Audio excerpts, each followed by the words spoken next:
Que bom, que bom que nós temos a palavra de Deus, nós temos a oração como recurso, nós temos a música, os louvores que nos ajudam, né, nos momentos mais difíceis, nos momentos em que a vida nos coloca diante de desafios, né?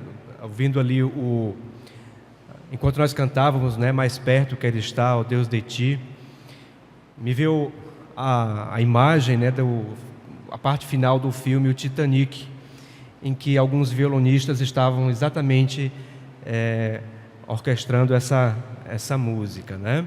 E a vida às vezes nos coloca diante de situações em que, numa situação extrema, e é claro que ali foi floreado, né? Era um filme que contou baseado em fatos reais, mas nos coloca diante de situações extremas como a morte ou outras situações que têm gosto de morte e que nós somos desafiados a manter a nossa confiança, a manter a nossa esperança e, sobretudo, a nossa alegria, né? Apesar das dificuldades. Essa semana não tem como nós conversarmos sobre isso, né? Ninguém aguenta mais nem assistir os telejornais, né? Porque a história ou é Zika ou é Lava Jato, e por último, tudo isso que vem acontecendo em função do Lava Jato, né? Desse processo de apuração, dessa corrupção generalizada e institucionalizada que tomou conta do nosso país há algum tempo, mas que tem se revelado de forma mais precisa, ou se precisando, né, agora. Então, tudo isso mexe muito conosco, né? Se você juntar um grupo aí de umas 10 pessoas e for conversar sobre como é que estão as coisas, como é que está no seu trabalho, você vai se surpreender, porque eu até me surpreendi, apesar de estar numa igreja, apesar de estar, né, sempre com um convívio grande de pessoas que se estende a partir do culto durante a semana, as atividades da igreja, a gente escuta muita coisa, às vezes a gente vive coisas que são difíceis da gente enfrentar a vida, né? De suportar, de manter a alegria nesse instante. Você talvez se surpreendesse, porque até eu me surpreendi hoje com tantas situações de pessoas que estão temendo perder o emprego, então alguém que está com um problema de saúde, enfim, são situações que nos desafiam a manter a serenidade, a calma no nosso espírito, né, diante do Senhor. Na verdade, nós somos colocados diante daquele outro desafio que o apóstolo Paulo colocou em Filipenses, né, na carta aos Filipenses. Ele disse: posso todas as coisas naquele que me fortalece. Vamos dizer juntos: posso todas as coisas naquele que me fortalece. Naquela ocasião ele disse que de tudo ele tinha experiência, e ele tinha experiência de carência e ele também tinha experiência de abundância. Então, se o momento não é de abundância, se o momento não é de paz, pelo menos no mundo aí fora, que nós possamos no Senhor nos fortalecer nesse instante. Eu gostaria então que os irmãos abrissem suas Bíblias na carta aos Hebreus, capítulo 4, versos 14, 15 e 16. Na carta aos Hebreus, capítulo 4, versos 14, 15 e 16. Nos diz assim a palavra de Deus: tendo, pois, a Jesus, o Filho de Deus, como grande sumo sacerdote que penetrou os céus, conservemos firme a nossa confissão, porque não temos sumo sacerdote que não possa compadecer-se das nossas fraquezas. Antes foi ele tentado em todas as coisas à nossa semelhança, mas sem pecado. Acheguemo-nos, portanto, confiadamente junto ao trono da graça, a fim de recebermos misericórdia e acharmos graça para socorro em ocasião oportuna. Oremos nesse instante. Senhor, nos colocamos diante da Tua presença, ó Deus, agradecidos por Tua bondade, agradecidos, ó Deus, pelo cuidado e o amor que o Senhor tem para conosco. Somos gratos, ó Deus, por Tua palavra, que nos lança, que nos joga, ó Deus, que nos chama, nos convida para que nos acheguemos ao Senhor. Por isso nos colocamos diante de Ti, pedimos que o Senhor nos fale ao coração, através desse texto.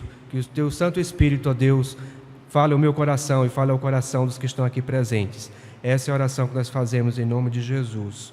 Amém. Há uma frase de um pensador, se eu não me engano, Heráclito, que disse que o homem é o lobo do próprio homem. E aí eu fico pensando naquilo que a Escritura nos diz, né? Que todos pecaram e destituídos estão da glória de Deus. É como se cada um de nós, nesse instante, pudesse ficar sem algum pertence importante, né? Para quem tem óculos, ficar sem os seus óculos agora seria algo que incomodaria, né? Está destituído, está carente, está vazio, está pobre, está com uma ausência dentro de si. Todos pecaram e destituídos estão da glória de Deus. Como havia dito inicialmente, nós todos, né, têm participado desse momento da história do nosso país,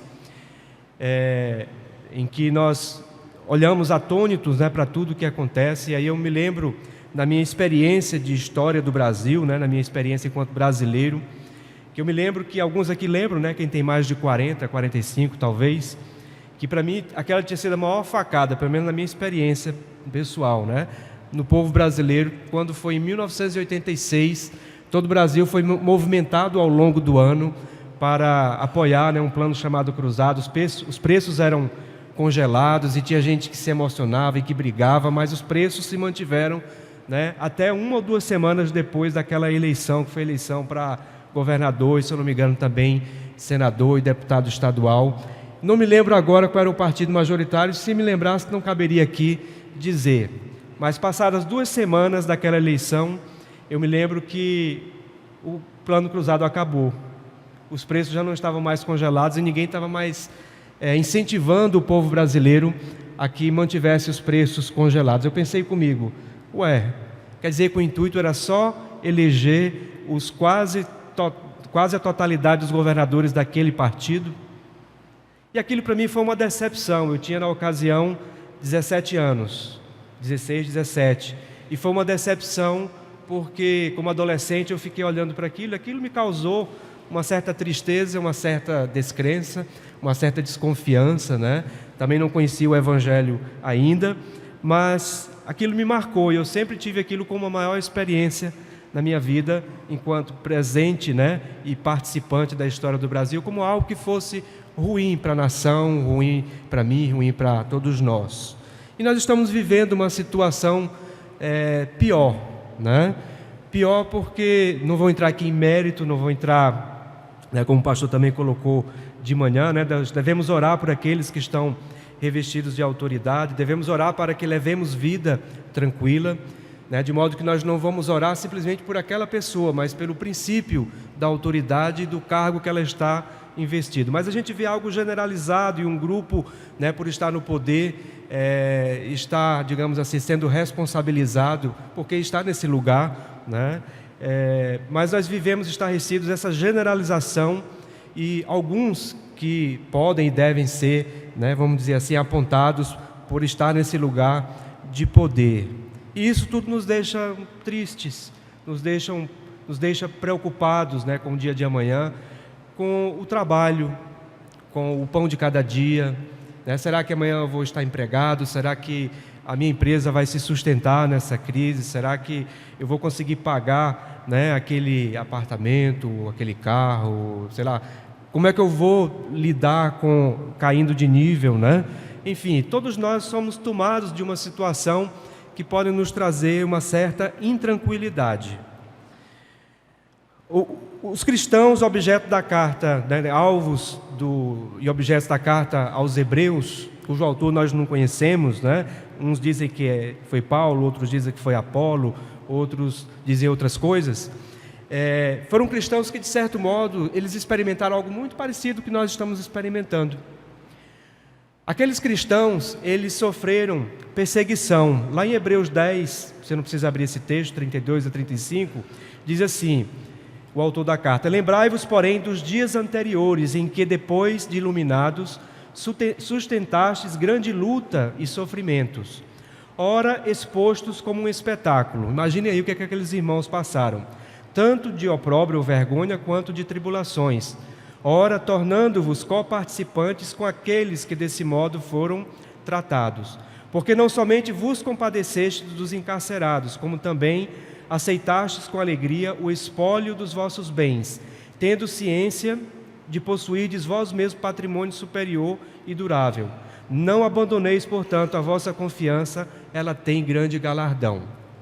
Os cristãos, objeto da carta aos Hebreus, dessa carta, eles na verdade sofreram a perseguição, segundo alguns comentaristas bíblicos, ou do imperador Nero ou do imperador Domiciano. De modo que, diante daquela perseguição, muitos deles eram levados a negar o nome de Jesus Cristo. Portanto, eles tinham até os seus bens roubados, como foi lido aqui nesse texto. Eles viviam uma situação tal, que eles eram desafiados a continuar, a conservar a confissão de terem Jesus Cristo como seu Salvador. Muitas vezes nós vivemos situações em que nós podemos ser tomados pela decepção, pela desesperança, pela tristeza, de modo que talvez tenhamos mais dificuldade de experimentar a alegria, a paz, a serenidade, tal qual o hino que nós ouvimos: mais perto quero estar, ó Deus, de Ti. A vida é sempre surpreendente e pode bem ser que no momento de dificuldade seja um momento que você mais sinta a presença de Deus. Como foi dito, o apóstolo Paulo nos ensinou: posso todas as coisas naquele que me fortalece. De tudo tenho experiência, de modo que sei conviver e sei viver na carência e sei viver também na situação de abundância. Naturalmente que quando nós vivemos e sentimos na pele o calafrio, uma situação em que nos acomete, seja de saúde, seja da ameaça do desemprego, seja do nível de queda, de padrão de vida, do filho que não vai mais estudar naquele colégio, vai estudar naquele colégio outro porque não posso pagar aquele, tudo isso nos causa um constrangimento e vai nos colocando diante de uma situação que nos desafia então a sentirmos e experimentarmos essa tudo posso naquele que me fortalece, e de fato se fortalecer no Senhor. O autor da carta aos Hebreus, ele desafia aqueles cristãos, ainda que em situação de perseguição, ainda que em situação em que os seus bens foram espoliados, foram roubados, a que eles se achegassem a Deus com confiança ao trono da graça para receber misericórdia e graça para socorro em tempo oportuno. Meus irmãos, que recurso nós temos valioso para poder colocar diante, para poder experimentar nas nossas vidas, senão a oração. Há momentos que só a oração, só a conversa com Deus pode nos trazer o alívio. Só a conversa com Deus pode nos colocar naquele lugar e na presença de Deus. E contraditoriamente, pode ser que no meio da dificuldade você perceba aquilo que é verdade, Deus está presente, mas que talvez você não esteja sentindo, que é a presença de Deus. A mesma palavra de Deus vai nos dizer lá em Hebreus: contentai-vos com o que tens, nunca te deixarei e nunca jamais te desampararei.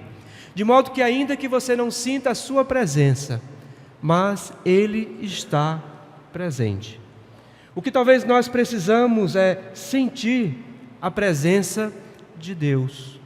E para que nós venhamos sentir a presença de Deus, é preciso que nós venhamos a fazer um esforço, no sentido de, ainda que sem forças, ainda que na agonia, ainda que descontente, nós venhamos a colocar as nossas vidas e o nosso coração diante do Senhor em oração. Portanto, acheguemo-nos, verso 16, acheguemo-nos, portanto, confiadamente, junto ao trono da graça, a fim de recebermos misericórdia e acharmos graça para socorro em ocasião oportuna. A palavra de Deus nos coloca então, nos chama a atenção que esse lugar especial, e aí o salmista vai dizer assim: À sombra das tuas asas me abrigarei, até que passem as calamidades. Para poder eu perceber e eu me sentir abrigado pelo Senhor, sentir que eu estou debaixo das asas dEle, eu preciso então me achegar e fazer esse esforço, que para alguns pode não ser esforço, mas pode ser que para mim ou para você seja, de se achegar. Na verdade, quando o autor vai dizer acheguemo-nos, portanto, confiadamente, é porque ele estava falando para um público, para um povo e para cristãos que estavam enfrentando as dificuldades.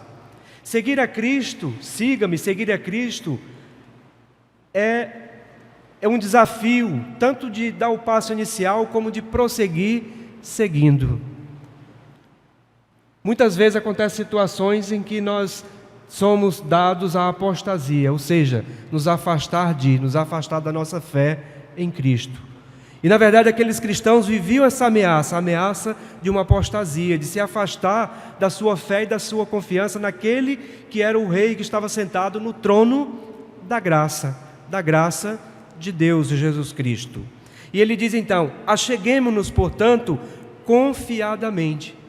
O que ele está dizendo é, se achegue e chegue com ousadia. Você pode ter cerimônia para conversar com alguém, com um amigo, com alguém da sua família, com alguém do seu trabalho, com alguém da sua igreja, com alguém da liderança da igreja, mas não tenha cerimônia para poder conversar com Deus. A palavra de Deus nos diz que devemos nos achegar confiadamente. E o tempo é hoje, quando ele diz assim, a fim de recebermos misericórdia e acharmos graça para socorro em ocasião oportuna. Quando ele diz no verso 14, tendo, pois, a Jesus, o Filho de Deus, como grande sumo sacerdote, que penetrou os céus, conservemos firme a nossa confissão. Nós temos a Jesus Cristo e nós temos o tempo oportuno. Talvez o tempo oportuno para agradecer e o tempo oportuno para pedir forças. Nós devemos então nos achegar à presença do Senhor para prosseguir na caminhada com Cristo, para prosseguir nesse seguimento a Jesus Cristo. Acheguemo-nos, portanto, confiadamente, portanto, com ousadia. E aí o texto vai nos dizer que quem está sentado nesse trono da graça, que é um trono de poder, é interessante porque o poder em si não é mau. Não existe vida sem exercício do poder. Nós não vamos passar por essa crise sem haver confrontação de leis, de interpretação, de julgamento. Espera-se e ora-se que seja feita minimamente alguma justiça humana, mas que também nós vivemos nessa justiça humana alguns princípios da justiça de Deus. Aliás, se a gente for observar, a Bíblia como livro milenar é aquela que vai tratar desde a lei lá de Moisés, de aspectos judiciários. É aquela que vai tratar desde Moisés, quando Jetro conversa com Moisés a respeito de distribuir, o povo para ser julgado, de aspectos administrativos. Os princípios da palavra de Deus estão desde ali e fazem parte da vida. Não temos como resolver esses problemas sem nos envolver enquanto cidadãos. Uns vão se envolver mais, outros menos. Uns vão sofrer mais, outros menos. Uns vão se retirar. De modo que nós precisamos buscar as coisas espirituais, mas precisamos enfrentar as coisas terrenas com as armas espirituais. De modo que não percamos a alegria do lugar dessa presença de Deus. Porque esse trono da graça é um trono de poder, é um trono de majestade, é até um trono de julgamento, mas é um trono revestido de misericórdia e de graça. E quem está assentado nesse trono, e por isso ele pode dizer que podemos nos achegar com ousadia, com confiança, é o que está no verso 14, quando ele diz, tendo, pois, a Jesus, o Filho de Deus, como grande sumo sacerdote, que penetrou os céus, conservemos firme a nossa confissão. Na verdade é porque nós podemos confiar que nós vamos encontrar alguém ali que é capaz de se compadecer de nós, que é capaz de ter misericórdia de nós, que é capaz de nos dar a graça para vivermos esse dia, para enfrentarmos o dia de amanhã, a semana que se aproxima. A palavra de Deus vai nos dizer desde o Antigo Testamento que os pecados do povo eram pagos pelo sacrifício de um cordeiro. E a palavra de Deus vai nos dizer, no Evangelho de João, que Jesus Cristo é esse cordeiro de Deus que tira os pecados do mundo. Uma vez por ano, um sumo sacerdote entrava no templo, no local chamado Santo dos Santos, que só esse sumo sacerdote podia entrar com esse tal do cordeiro. Ele mesmo tinha que fazer sacrifícios para poder se purificar dos seus próprios pecados. E uma vez por ano, então, ele entrava com aquele animal e ali aquele animal era sacrificado. E simbolicamente, preparando para o Novo Testamento, quando vai dizer que Jesus Cristo é esse cordeiro, a palavra de Deus vai nos dizer então que Jesus é o grande sumo sacerdote. Há uma outra passagem em Hebreus que vai nos dizer assim: com efeito nos convinha um sumo sacerdote como este, santo, inculpável, sem mácula, separado dos pecadores e feito mais alto do que os céus, que não tem necessidade, como os sumos sacerdotes, de oferecer todos os dias sacrifícios, primeiro por seus próprios pecados, depois pelos do povo, porque fez isto uma vez por todas, quando a si mesmo se ofereceu. Jesus, portanto, é esse Cordeiro de Deus, é Ele que nós encontramos ali no trono da graça.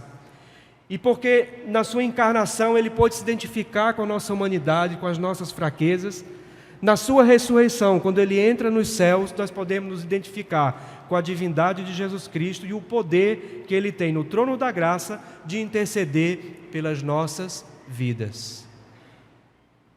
Mais do que nunca, nós somos desafiados a caminhar por fé. Porque nós não vimos pessoalmente Jesus Cristo. Nós acreditamos, nós temos fé nisso.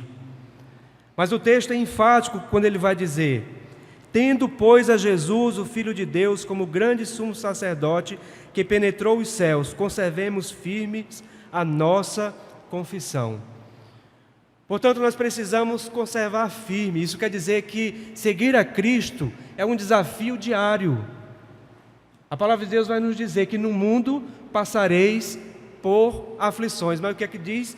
Tende bom ânimo, eu venci o mundo.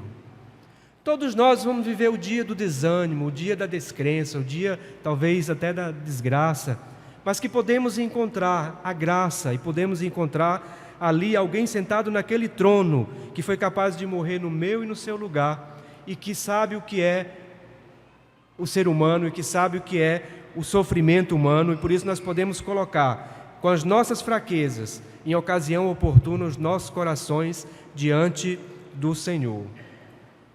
Ele entrou no verdadeiro céu, Ele ofereceu o verdadeiro sacrifício, seu sacrifício foi final, sua expiação foi eficaz, seu ministério se alicerça sobre melhores e permanentes promessas. Ele foi o melhor sacrifício. Aquele que está no trono da graça e que eu posso me achegar com ousadia e confiança, é aquele que é revestido de misericórdia e de graça. Ele diz, a fim de receber misericórdia. Ah, como nós precisamos muitas vezes receber misericórdia. Saber que tem alguém que é capaz de se compadecer de nós.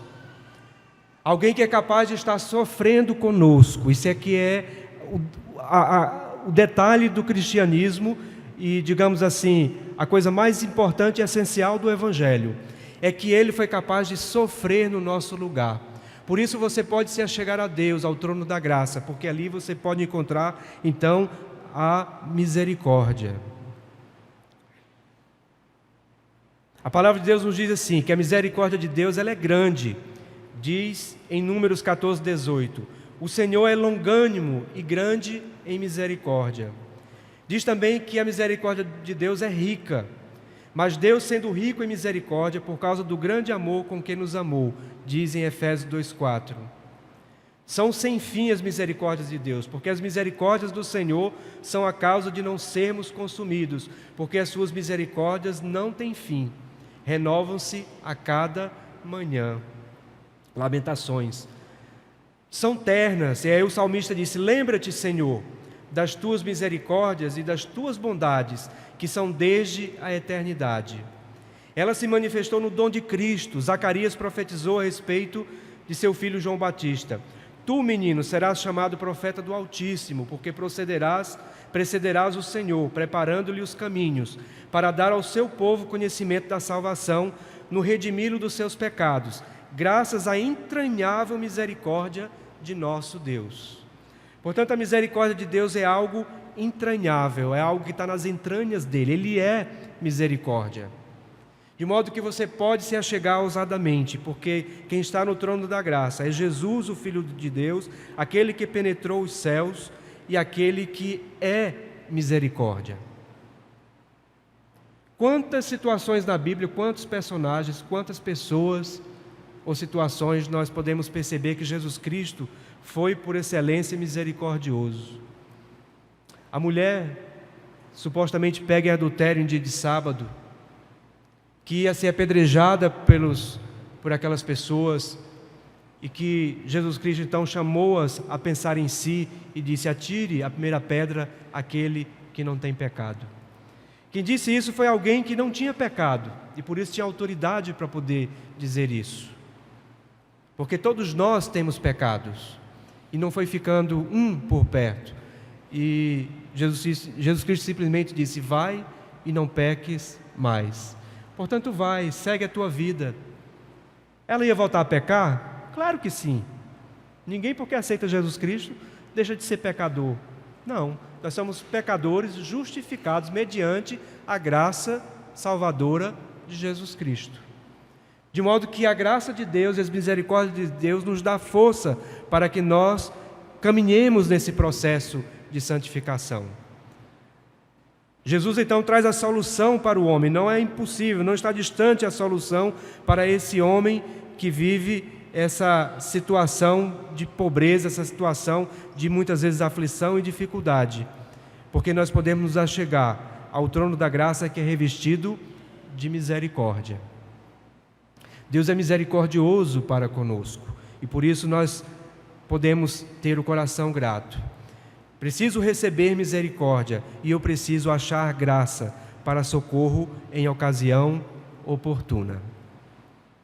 A graça de Deus está por aí, está aqui. Mas muitas vezes nós não achamos a graça, porque nos falta um pouco de esforço para poder perguntar por ela, para poder indagar a Deus sobre essa graça. Aliás, muito pouco compreendemos da graça, porque muitas vezes nós caminhamos muito mais pela lei do que pela graça. O amor e a graça de Deus não passa a mão nas nossas cabeças. Aquilo que o homem colhe, aquele planta, ele vai colher. Mesmo que a justiça humana possa não se concretizar, mas na sua própria vida você vai experimentar as consequências dos seus pecados. E eu vou experimentar as consequências dos meus pecados. Mas nós podemos encontrar a graça. A graça de Deus está presente, mas eu preciso encontrar. Eu preciso reconhecer ou sentir. Jesus Cristo foi misericordioso e gracioso para com aquela mulher. Na parábola do filho pródigo, quando o filho mais novo saiu de casa e gastou todos os seus bens de forma dissoluta, e ele caiu em si, e na verdade naquele dia ele disse assim: olha, vou voltar para a casa de meu pai, ele diz naquela parábola, e vou dizer para ele: pequei contra os céus e diante de ti. Na verdade, naquele dia ele estava se achegando a Deus, e o texto vai nos falar que aquele pai, ele foi ao encontro daquele filho. Provavelmente ele estava, vamos supor, numa varanda, meio que: hoje será que meu filho vem? Será que meu filho vem hoje? Hoje será que meu filho vem? Será que vem o meu filho hoje? E quando ele avista aquele filho, ele corre em direção àquele filho e ele abraça aquele filho que vem mal cheiroso, e ele coloca no seu filho as sandálias, porque só os escravos usavam as sandálias, e um anel, sinal de dignidade. E fez uma festa. Talvez alguns poucos textos podem prefigurar melhor o que seja a misericórdia de Deus e o que seja a graça de Deus, que nos abraça, mesmo que estejamos mal cheirosos, que é capaz de nos receber e é capaz de nos restaurar. A graça é restauradora. Porque Deus não quer que as coisas se destruam. Deus não quer que por si só o homem seja mas que ele se mantenha lobo do próprio homem.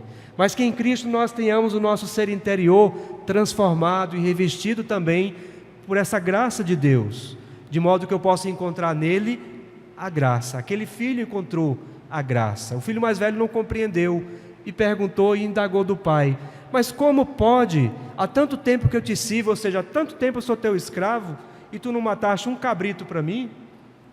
E aí o pai precisa dizer para aquele filho: meu filho, nós precisávamos nos alegrar, porque esse menino estava morto e reviveu, estava perdido e foi achado. Nós precisamos achar a graça de Deus. Viver não pela lei, a lei tem a sua função. A lei ela vai ordenar a vida cotidiana. A lei de Deus, que é perfeita, vai nos mostrar que em algum ponto nós vamos errar. Não é para esquecer a lei, mas é para cada vez mais que eu olhar para a lei, eu me aproximar de Cristo, porque só a graça de Deus é que vai me perdoar e que vai me tirar de uma condenação. Nenhuma condenação há para aqueles que estão em Cristo Jesus, nosso Senhor. Ou seja, aqueles que acharam a graça de Deus. Portanto, meus irmãos, nós precisamos enfrentar esses dias difíceis com a certeza de que nós podemos nos achegar confiadamente à presença e ao trono da graça de Deus. Porque nós não temos sumo sacerdote, ou seja, ele está querendo dizer que ele é o único sumo sacerdote que é capaz de se compadecer das nossas fraquezas. Porque ele foi tentado em todas as coisas, a nossa semelhança, porque se identificou conosco, mas sem pecado. E por isso ele tem autoridade nesse trono, e eu posso me aproximar dele, achegar-me a ele. Achegue-se, puxa o banco. É isso que ele está dizendo para nós. Senta aqui ao lado, ousadamente, confiadamente, que eu te darei e te revestirei de misericórdia e de graça. Ache a graça, porque Jesus Cristo, ele tem o poder para nos salvar, para nos ajudar e nos fazer vitoriosos em meio a toda essa tribulação. Que Deus então nos abençoe e em tudo nos dirija.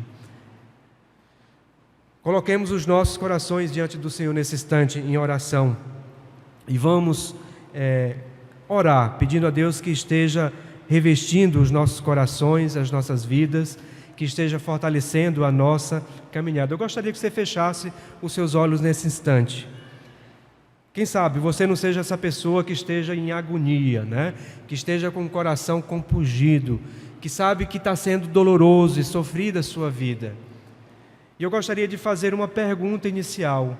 Gostaria que você fechasse seus olhos, colocasse o seu coração diante do Senhor.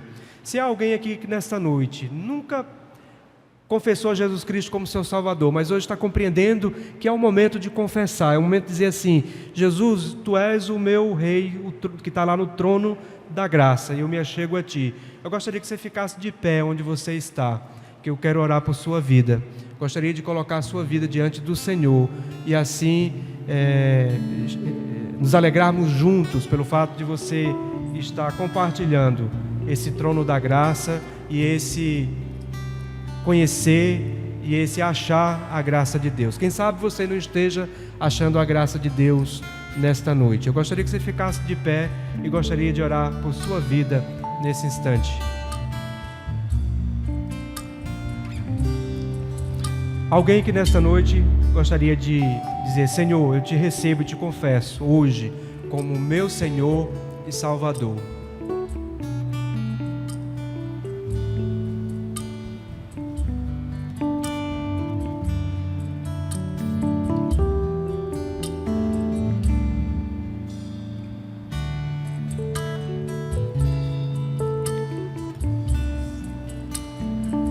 Eu sei que todos nós temos motivos de pedir a Deus alguma coisa, de colocar os nossos corações diante do Senhor. Não vou nem pedir quem quiser, né? Acho que vou pedir para que todos fiquem de pé nesse instante. Nós vamos orar, pedindo para que Ele nos dê graça e misericórdia. para que os nossos corações possam sentir Sua presença, para que Sua palavra, para que eu tenha forças e você tenha forças também, para se achegar a Deus. Oremos nesse instante. Senhor, nos colocamos diante da Tua presença, ó Deus. Agradecidos, ó Deus, por Tua graça e bondade sobre as nossas vidas. Agradecidos, ó Deus, por Tua palavra que nos coloca diante da Tua graça, ó Pai, por saber que o Senhor é misericordioso para conosco, que o Senhor é gracioso para conosco, ó Pai. E assim como diversas personagens, diversas pessoas na Bíblia, ó Deus, foram alcançadas por Tua graça e misericórdia. Tantas pessoas, ó Deus, que estão ao nosso redor, que têm sido alcançadas por Tua graça e misericórdia. Nós nos colocamos diante do Senhor nesse instante, ó Pai, pedindo que o Senhor nos ajude, ó Deus, o nosso país, e ajude, ó Deus, as nossas famílias. Ajude, ó Deus, cada um aqui presente a enfrentar as suas dificuldades. Que cada um, ó Deus, possa experimentar a graça e possa experimentar, ó Deus, a misericórdia. Mas nos dá força, ó Deus, para que nós nos acheguemos a Ti a cada dia e a cada momento. E que o Senhor possa transformar, ó Deus, aquilo que é motivo de tristeza em alegria. Aquilo, ó Deus, que é motivo de desesperança, ó Pai, numa profunda esperança, ó Deus. Aquilo, ó Deus, aquele que está sem forças, ó Pai, em alguém que vai enfrentar a vida e que vai entrar na Tua presença, ó Deus, com ousadia e vai enfrentar o dia a dia, o dia de amanhã e a semana que se aproxima, ó Deus, que se inicia, debaixo da Tua graça, debaixo do Teu poder, ó Deus. Que o Senhor venha fortalecer os Teus filhos e que o Senhor venha, ó Deus, nos dirigir, ó Pai, nesta semana. Recebe, pois, essa oração que nós fazemos em nome de Jesus. Amém, Senhor. Amém. Cantemos juntos.